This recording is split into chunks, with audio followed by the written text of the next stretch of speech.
David came to live in the court of King Saul. He was young, skillful, and full of courage.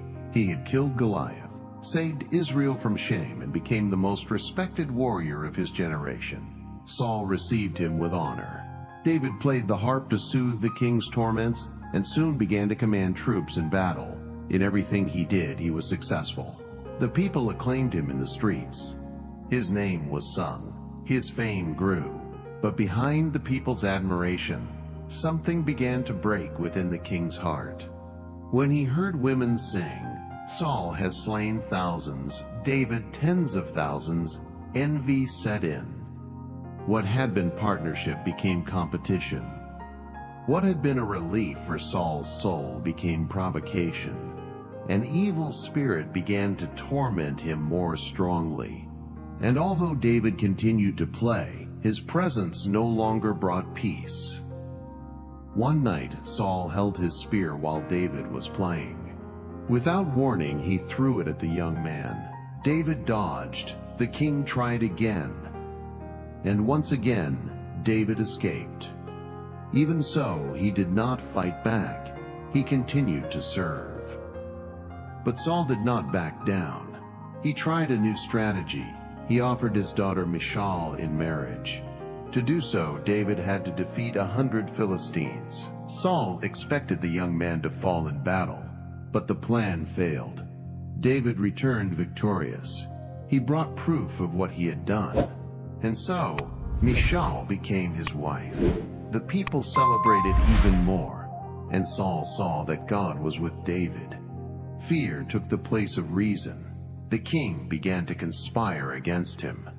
Jonathan, Saul's son, loved David as himself.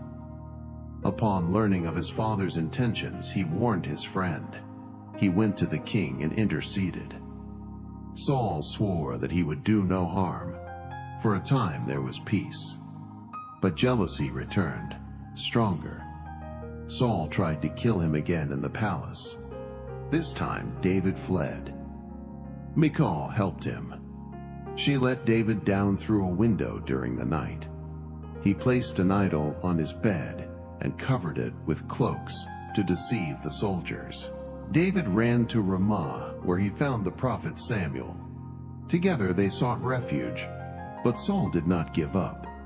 He sent messengers to capture David. When they reached the place where he was, the Spirit of God came upon them, and they began to prophesy. Saul sent others, and the same thing happened. Finally, he went himself, and he too was overcome by the Spirit. He fell to the ground and prophesied for hours. Then David went to Jonathan.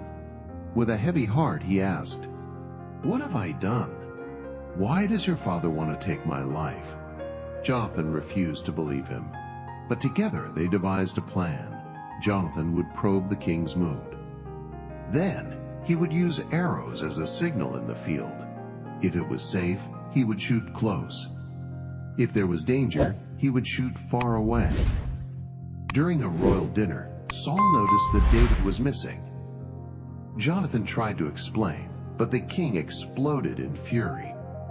He called his own son a fool and threw a spear at him. Jonathan was wounded, not in body, but in soul. He knew that David could not return. In the field, Jonathan shot the arrow far away. David appeared. They embraced and wept. They made a pact before the Lord, and they said goodbye. From that day on, David lived as a fugitive. He hid in caves, fields, and deserts, pursued by the king who had once welcomed him. But even in flight, the hand of God was upon him. And although Saul had the throne, it was David who carried the promise.